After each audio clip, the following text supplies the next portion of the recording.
5 coisas que muita gente faz na elétrica, mas não deveria. Pois é, gente, tem uma série de hábitos ou de coisas que a gente faz que se relacionam com elétrica em casa que muitas vezes colocam a gente num baita de um risco sem saber. E hoje eu separei 5 das principais para falar para vocês. Primeira delas, sair usando adaptadores como esse aqui em aparelhos de 20 amperes, para adaptar o pino grosso para caber numa tomada fina. Primeira coisa, gente, esses adaptadores, eles não deveriam existir, eles não deveriam ser vendidos. Porque o que a gente faz? A gente usa para fazer com que um aparelho de 20 amperes, pino grosso, caiba numa tomada de pino fino 10 amperes. Então, de forma muito simplificada, o que ele faz é dar uma espremida na energia para ela caber no pino fino.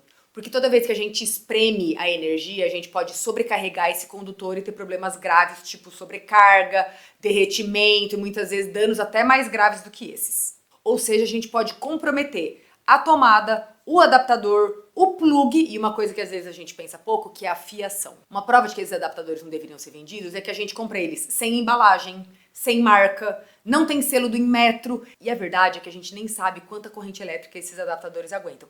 Você não precisa nem acreditar em mim. Se achar que eu tô exagerando, joga no Google assim, tomada, air fryer, derreteu o adaptador. E aí as fotos vão falar por mais coisas do que eu sou capaz de falar aqui. E aí isso nos leva ao nosso segundo ponto, que é, tá bom, beleza, vou parar de usar o meu adaptador, mas eu continuo precisando usar minha air fryer, meu secador, meu forninho, seja lá o que for.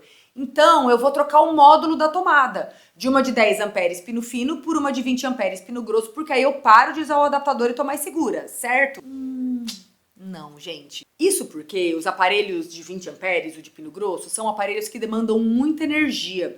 E segundo a norma, a NBR 5410, que é a norma que determina como as coisas na elétrica da nossa casa devem ser feitas, todos os aparelhos que são de mais de 10 amperes demandam uma tomada de uso específico, que requer uma fiação e um disjuntor específico para elas. Isso justamente para evitar o risco de sobrecarga. Então, se você sai mudando os módulos de 10 amperes para 20 amperes, você aumenta muito a carga que esse circuito vai precisar conduzir. E muitas vezes, se a estrutura dele não está adequada, você pode sobrecarregar de novo a fiação, o disjuntor e muitas vezes a própria estrutura toda da sua casa.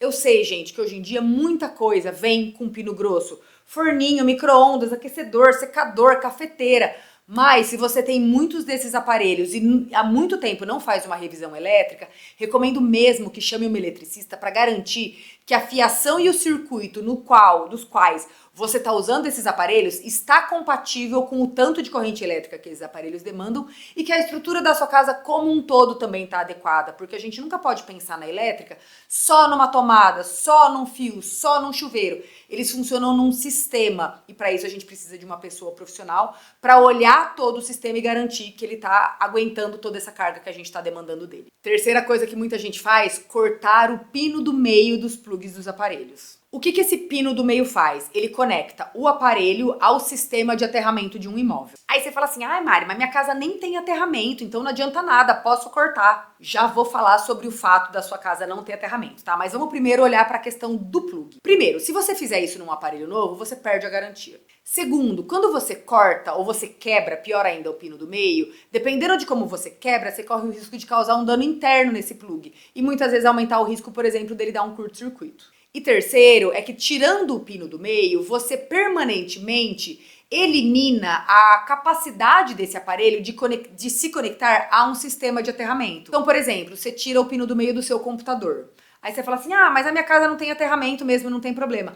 Tá, mas se um dia você for trabalhar em algum local onde tem o aterramento, sei lá, num escritório, num coworking, num café, você eliminou a possibilidade desse aparelho de se conectar a esse sistema. Isso falando do aparelho. Agora vamos falar do minha casa não tem aterramento. O fato da sua casa não ter aterramento é uma situação muito comum no Brasil. Mais de 50% das residências brasileiras não tem o sistema de aterramento instalado. Mas, gente, por mais que isso seja comum, isso não é o certo. O sistema de aterramento, ele é um dispositivo, né? Ele é um sistema de proteção que faz, de maneira muito simplificada aqui, com que energias que estão onde elas não deveriam estar, que são o que a gente chama de corrente de fuga, sejam direcionadas para o fio terra e evitem, por exemplo, que a gente tome um choque. Então, quando uma energia está num lugar, né, onde ela não deveria estar, por exemplo, quando tem uma falha na carcaça de um aparelho e a gente encosta e toma um choque, se esse aparelho está conectado ao sistema de aterramento, essa energia que está onde não deveria estar, ela é escoada para o sistema de aterramento e evita de vir para o nosso corpo.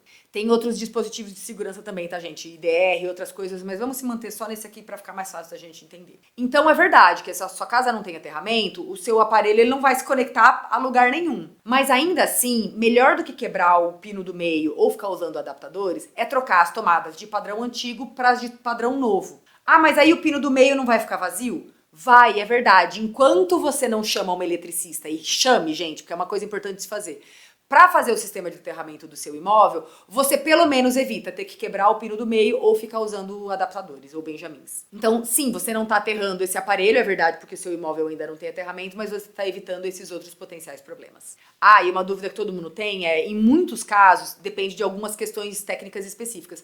Se você mora num apartamento de um prédio que não tem aterramento, ainda assim, dadas essas condições específicas, que é uma eletricista capacitada que vai te dizer quais são, você consegue aterrar o seu imóvel, tá? Então precisa chamar alguém para ver aí qual que é o cabo de entrada, se o neutro tá aterrado lá no padrão e N outras coisas, mas para você saber é possível fazer. Quarto hábito que a gente não deveria fazer em casa: comprar qualquer chuveiro elétrico sem avaliar a estrutura elétrica desse circuito, principalmente fiação e disjuntor. O chuveiro elétrico, gente, ele é um aparelho bem potente. Ele demanda bastante corrente elétrica mesmo. E para isso, a estrutura do circuito que vai receber esse chuveiro elétrico, ela precisa ter as condições adequadas para conseguir conduzir a corrente elétrica que esse chuveiro vai demandar sem ficar sobrecarregado.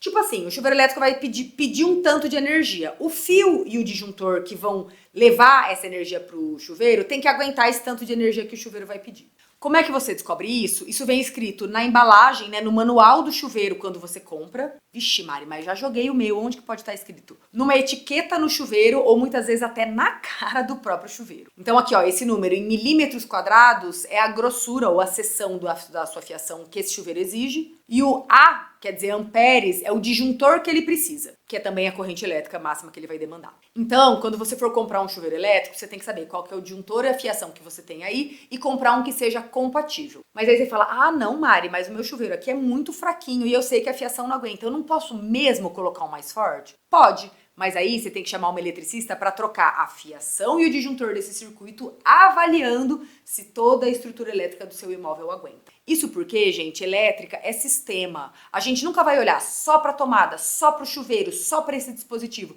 Todo mundo trabalha de uma forma integrada e todo mundo tem que aguentar a corrente elétrica que um determinado aparelho, no nosso caso o chuveiro elétrico, vai demandar. E falando em fiação e disjuntor, isso nos leva ao quinto hábito que muita gente às vezes tem, que é achar que tá tudo bem, que é normal o disjuntor ficar desarmando toda hora mesmo. Gente, não é normal. O disjuntor, ele é um interruptor de segurança. E ele vai desarmar, derrubar, cair, desligar, os vários nomes que a gente usa, toda vez que existe sobrecarga de corrente ou curto-circuito. E as duas são situações que podem ser muito graves para a estrutura elétrica da sua casa. E para você também, obviamente. Por isso, se um disjuntor fica caindo toda hora, na verdade ele tá te avisando que é meu bem, tem algum problema que está acontecendo aqui. Vamos olhar para isso? E se a gente ignora esse aviso ou esses sinais, esse problema pode evoluir para algo bem grave. Por isso, se você tem um disjuntor que fica caindo na sua casa o tempo todo, chama uma eletricista para avaliar o que está acontecendo. Qual é o aparelho que provavelmente está gerando uma sobrecarga aí? E se um dia o seu disjuntor cair, se você tenta levantar, ele já cai, ou seja, a gente não consegue nem rearmar, religar ele, muito provavelmente o que está acontecendo é um curto-circuito em algum ponto da sua instalação elétrica. E aí, gente, não tem escapatória, precisa chamar alguém para avaliar. Muita gente me diz, Mari, eu tenho muito medo de elétrica, então eu nem mexo, eu prefiro nem me envolver com essas coisas. E sim, gente, a elétrica é algo que a gente tem que realmente tomar muito cuidado e fazer as coisas com muita responsabilidade. Mas o desconhecimento de como ela funciona coloca a gente também num risco. Porque muitas vezes a gente tem hábitos que a gente faz que colocam a nossa estrutura ou a gente mesmo em risco, ou tem sinais que a elétrica da nossa casa está dando, que se a gente não souber ler, a gente também pode ignorar avisos que são muito importantes. Tem uma recomendação geral de segurança que a cada 5 anos a gente chamar uma eletricista para fazer uma vistoria geral no sistema elétrico da nossa casa.